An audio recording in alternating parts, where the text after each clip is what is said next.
Hello everyone and welcome to a brand new Jurassic World Dominion video. One of the things I was hoping to see explored further in Fallen Kingdom was the idea/debate of dinosaur conservation. Yes, we had the Dinosaur Protection Group, and yes, we got Ian Malcolm, but neither of them were featured in the movie for very long, and to me, that was a huge missed opportunity. However, Jurassic World Dominion may have a chance to fix all that, as well as bring the Dinosaur Protection Group and Dr. Malcolm back into the story in a clever way. I'll show you. Just this past Friday, I came across a very interesting post in a Facebook group that I follow that contained pictures of what appeared to be Jurassic World-themed fabric. Now, as to who specifically made this fabric, I don't know that yet. But what I do know is that pictures of these are starting to circulate a lot more online now, popping up on various sites such as Etsy for starters. So why is this fabric so special? Well, if you look closely, this fabric is decorated with various logos of what appear to be dinosaur conservation groups. This is awesome! Could this mean that Dominion will revisit the idea of dinosaur rights and dinosaur conservation? Let's take a look at each of these logos and what they may potentially represent. Please keep in mind that these are third-party photos and that some of these pictures may be a bit blurry. Let's get started. This first logo represents the Dinosaur Observation Committee, the purpose of which seems to be to observe the dinosaurs and conduct research, and maybe even partner with other dinosaur conservation groups, which I'll discuss soon enough. Now this logo looks pretty simplistic, but effective. You have the words Dinosaur Observation Committee going in a circle, as well as the classic T-Rex skeleton pictured in the middle. Now here, you can see a logo of a Triceratops with the words Triceratops Observation Committee. Now this could be a separate organization specifically focusing on Triceratops research, or this could be one of the many dinosaurs that just so happens to be observed by the Dinosaur Observation Committee, and that this is just a variant logo of the same organization. They could very well have badges for the T-Rex, the Ankylosaurus, or maybe even the Baryonyx.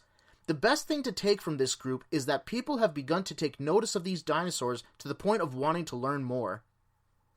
This next logo is really interesting because it has a very deep meaning that you might not notice right away. This logo depicts the Gallimimus Midwest Passage. This could be either an organization, a tourist destination, or even both. Gallimimus seems pretty straightforward, and since the only known Gallimimus were last seen roaming North America, I think it's safe to assume that Midwest is referring to the Midwest region of the United States of America, home to many animals that graze there, such as bison and elk. The Midwest region could be a migration path, or, as the logo suggests, a passage that the Gallimimus use for travel. The purpose of the Gallimimus Midwest Passage as either an organization or a tourist destination may be to document sightings of Gallimimus that pass through the Midwest on their migration. In turn, this research could be used to implement further conservation efforts to protect the Gallimimus. Now there's one last thing I want to take note of, and this is the deep meaning I mentioned earlier. If you look closely, you can see that this logo is in the shape of an arrowhead. This may be a reference to the indigenous tribes of the Midwest.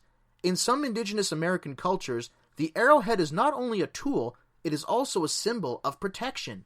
And how fitting! Intertwining the indigenous symbol of protection to the conservation efforts of the Gallimimus is a very creative unification for this organization. Now this next one's rather unique and somewhat humorous. This logo depicts the Muse River Lizard Club, Mosasaurus Breachwater Watchers. Notice the little anchors on the sides of the logo? I'm under the impression that this is a sightseeing organization, similar to whale watching tours, kind of like how they have orca watching tours in Vancouver, Canada. Hey, I guess the Mosasaurus escaping into the open ocean was a good thing, both for its own well-being, as well as from an economic standpoint. Think of all the tourists that would pay big money to see a Mosasaurus breaching in its natural habitat. All joking aside, the Muse River Lizard Club may very well be a business for tourism, but I'm sure that there are other science organizations that would be willing to collaborate with them for scientific purposes. This can include various research tactics such as tracking. Think about that for a minute. They can finally track the Mosasaurus, kind of like how sharks are tracked. Maybe Discovery Channel will come out with Mosasaurus Month. All for research and educational purposes, of course. Next up, we have a pretty cool looking logo, because this one has a T-Rex on it. It's standing by a mountain and a forest, but there's no name written on it. It just says, Mountain T-Rex Encounter. This could just be a patch or a sticker distributed by various national parks throughout North America as a souvenir that basically says, I saw a T-Rex at Big Rock National Park, only it doesn't actually say the name on it. As far as this one goes, anyway. While this doesn't seem to represent any group specifically, it is great to see that people do appreciate the beauty of seeing a T-Rex roaming free. On to the next one. This next one's pretty cool too. This one shows Raptor Chaser, Pursue, Protect, Preserve.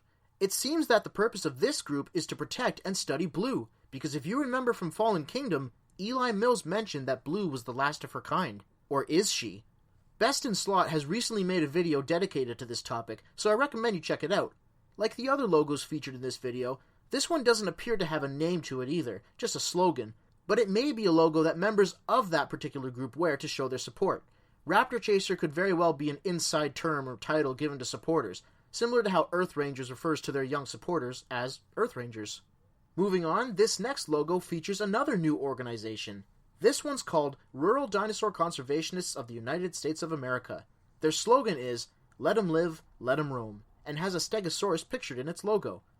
It seems as though this organization focuses their efforts specifically in rural areas generally located outside of cities or towns, like the countryside or farmland for instance. And where there's farmland, there's food. Plenty of food for the escaped herbivores to eat. Understandably, this may pose an issue to farmers in these areas, whose very livelihood depends on the crops they produce. And this is a valid point that those who are against dinosaur conservation can argue. So what can the rural dinosaur conservationists of the United States of America actually do to protect these dinosaurs? Scare them away with a scarecrow if they get too close to the farms? No, I think the answer may come from partnering with another organization, which I will now discuss next. The Dinosaur Transitional Integration Authority. I believe that out of all the organizations mentioned so far, this one will be one of the more prominent ones. Upon their initial escape into the world, it would naturally take some time for the dinosaurs to adapt to their new surroundings. It wouldn't just happen overnight. It's just like what Alan Grant said in Jurassic Park 3 about the pteranodons. It's a whole new world for them. They're not on an island anymore, and they may have to deal with new threats that even they can't imagine. Take this scene from the montage shown during the end credits of Battle at Big Rock. I don't think the Stegosaurus expected to nearly get hit by cars as they were walking across the road. The main thing about this organization I want to talk about is its purpose, which can be found in its name. Their purpose can be broken down into 3 steps. Step 1, help the dinosaurs transition from a life of restraint and confinement. Step 2, better integrate the dinosaurs into, for lack of a better phrase, the rest of the natural world. Step 3, to help the dinosaurs grow accustomed to the presence of humans, and vice versa. At least to the point where both dinosaurs and humans can respect each other's boundaries. I know that may sound very idealistic and utopian, but still. As I mentioned earlier, the rural dinosaur conservationists may partner with the Dinosaur Transitional Integration Authority to complement each other's strengths and weaknesses. For the sake of conversation, the rural dinosaur conservationists could focus more so on the legislative work, while the Integration Authority could focus on integration methods, such as building what's known as animal highways, for instance. They basically allow safe passage for animals to cross land and highways, while still separating them from human contact. A good example of these animal highways are the various Trans-Canada wildlife crossings throughout Canada, especially in Alberta. And of course, the idea of partnership isn't just restricted to the rural dinosaur conservationists. The Integration Authority could also partner with the various other organizations I mentioned, and that would increase dinosaur conservation even further. Which leads me to our next organization. Next up, we have the Dinosaur Neighborhood Watch. This logo is pretty simple because, just like the Dinosaur Observation Committee, this logo features the T-Rex skeleton. For those of you who aren't familiar, a neighborhood watch is generally a collective group of people living in a particular community that cooperates with law enforcement to ensure a safe community. Some examples could include reporting suspicious activity or suspicious individuals. So as far as the neighborhood dinosaur watch goes, it sounds like pretty much the same thing, just with dinosaurs. So if you saw a dinosaur in your area, you'd call people to let them know. Like, "Hey honey, I just saw a Carnotaurus near the park on my way to work, so I don't think Billy should go to school today. I'll call the authorities and let them know. Oh yeah, don't forget to tell Paul and Amanda that they should probably reschedule their family picnic now." Now that we've seen all these potential dinosaur conservation efforts, I want to reiterate that this could be a huge opportunity to reintroduce more deep thought and insight into the story. Now, as to why dinosaur conservation groups specifically are a great idea to the story, well, that's a discussion for another time. Until then, this concludes another video by Jeremy James Prutchick. Thank you for watching. If you want to see more Jurassic content, check out my channel and subscribe. Hang in there, guys.